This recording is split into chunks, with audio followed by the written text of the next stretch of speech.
تو ایسے نہ کیا کریں، بلکہ اگر آپ کی دعا ٹھیک ہو اور وہ اس میں کوئی بھی گناہ کا عنصر نہ ہو، تو پھر وہ جو دعا ہے اگر وہ قبول نہ ہوئی تو اللہ تعالیٰ تم سے کوئی برائی، تمہارا کوئی گناہ مٹا دے گا تم سے، وہ تمہارے لیے شاید وہ چیز بہتر نہ ہو اس لیے۔ حضرت ابو سعید الخدری روایت میں 3 چیزوں کا ذکر ہے کہ دعا جلد قبول کرنا، یا آخرت میں اجر طلب کرنا، اور یا مصیبت ٹال دینا۔ دیکھیں، یا تو دعا جلدی قبول ہوگی، یا آخرت میں تمہیں اجر مل جائے گا دعاؤں کا، اور یا کوئی مصیبت اللہ پاک ٹال دے گا۔ یہ حدیث پاک ہے، ٹھیک ہے۔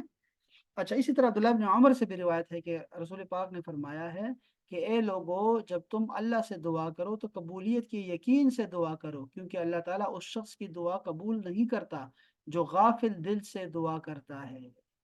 اسی طرح آٹھواں آٹھواں اصول یہ ہے کہ قبولیت کے اوقات میں دعا کریں، مثلا رات کے آخری حصے میں دعا کریں، فرض نمازوں کے بعد دعا کریں۔ اسی طرح قبولیت کے ایام میں، جیسے یوم عرفہ ہے، رمضان ہے، جمعے کا دن ہے یا رات ہے، اس میں جو ہے دعا کیا کریں۔ اب یہ وہ میں جو آپ کو کہتا تھا کہ یہ وہاں بھی ان چیزوں کے منکر ہیں کہ کوئی اچھی بری رات نہیں ہوتی ہے، نہیں بھائی ہوتی ہے۔ شب معراج برکت والی رات ہے، کرم کی رات ہے۔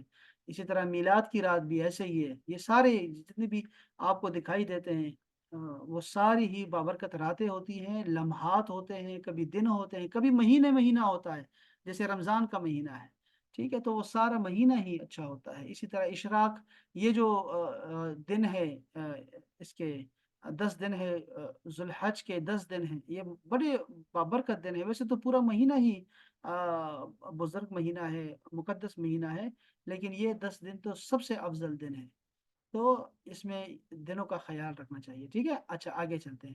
قبولیت کے احوال میں دعا کریں، مثلا بارش کے وقت دعا کرے، دیکھا آپ نے۔ اس طرح اذان اور اقامت کے درمیان دعا کرے، اور ابھی ہم نے پڑھا تھا مغرب کے اذان کے وقت دعا کرنا قبول اللہ پاک کرتا ہے بہت زیادہ، تو یہ بات ہے، یہ بات سمجھنی چاہیے۔ اسی طرح امام مسلم نے ابو ہریرہ سے روایت کیا کہ بندہ کا اللہ سے سب سے زیادہ قرب سجدے میں ہوتا ہے، تو سجدے میں کثرت سے دعا کرنی چاہیے۔ عبداللہ بن عباس سے روایت ہے کہ سجدے میں دعا کی قبولیت متوقع ہے۔ اب یہ دیکھیں آپ نے، کیفیتیں بھی ہیں اور کچھ لمحات ایسے ہیں۔ اسی طرح یہاں پہ نہیں لکھا، شاید آ جائے، لیکن شخصیات کا بھی ہے کہ آپ کسی شخص کے وسیلے سے دعا کریں، کہ کسی بھی شخص کے بوڑھا ہے، مریض ہے، کوئی مظلوم ہے، اس کے آپ جو ہے وسیلے سے دعا کریں، کوئی بزرگ آدمی ہے، کسی پیغمبر کے وسیلے سے دعا کریں، کوئی اچھا واقعہ سامنے آ گیا تو اس شخص کے وسیلے سے دعا کریں، بس۔ تو یہ بھی بہت اہم ہے، یہ بھی ہونا چاہیے سب کے۔ اسی طرح ایک اور بھی ہے جو میں آپ کو بتاتا رہتا ہوں، یعنی ایک ہو گیا شخصیات کا، اور اوقات کا ہو گیا، ایک اور چیز بھی ہے اور وہ ہے جگہ کا، کہ جگہ کوئی خاص ہو، جیسے کہ حرمین شریفین میں دعا کریں، آپ بیت المقدس میں دعا کریں، آپ مسجد میں دعا کریں، اور کہاں ہو سکتی ہے؟ ایسے جو بڑے بابرکت جگہ ہوتی ہیں، میدان عرفات ہے، مینا ہے، یہ جو سارے علاقے ہیں، اور بہت ساری جگہ ہو سکتی ہیں، مسجد قباء ہے، آپ دیکھیں وہ، آ، اور بہت ساری جگہ ایسی ہیں جہاں پہ دعا قبول ہوتی ہے۔ اچھا، قبلے کی طرف منہ کر کے دعا کرنی چاہیے، یہ بھی ایک خوبصورت اصول ہے اور شرط ہے اور بڑی، کہ حضرت جابر نے فرمایا کہ نبی کریم صلی اللہ علیہ وسلم نے میدان عرفات میں قبلے کی طرف منہ کیا اور غروب آفتاب تک دعا کرتے رہے۔ دیکھا آپ نے، بہت زیادہ گلا پھاڑ کر دعا نہ کی جائے۔ ابو موسیٰ اشعری نے روایت کیا رسول پاک سے، آپ نے فرمایا کہ اے لوگو، تم کسی بہرے اور غائب سے دعا نہیں کر رہے، تو آپ گڑ گڑا کے دعا مانگ سکتے ہیں۔ آپ تہجد میں اٹھے ہیں تو بالکل آرام آرام سے دعا کرتے رہیں، سرگوشی کی حالت میں دعا کر سکتے ہیں آپ۔ تصنع اور تکلف سے مسجع مقفع عبارت کے ساتھ دعا نہ کریں۔ امام ابو داود حضرت عبداللہ بن مغفل رضی اللہ تعالیٰ عنہ سے روایت کرتے ہیں کہ رسول پاک نے فرمایا، ان قریب ایک قوم دعا میں حد سے تجاوز کرے گی، شوق سے اور خوف سے دعا کرے، جیسے یدعوننا رغبا ورہبا، اور وہ ہم سے رغبت اور خوف سے دعا کرتے ہیں، گڑ گڑا کر دعا کرنا اور خشوع سے دعا کرنا۔ ادعوا ربکم تضرعا وخفیہ، اللہ تعالیٰ سے تضرع کے ساتھ اور خفیہ طریقے سے، چھپ کے گڑ گڑا کر دعا مانگے۔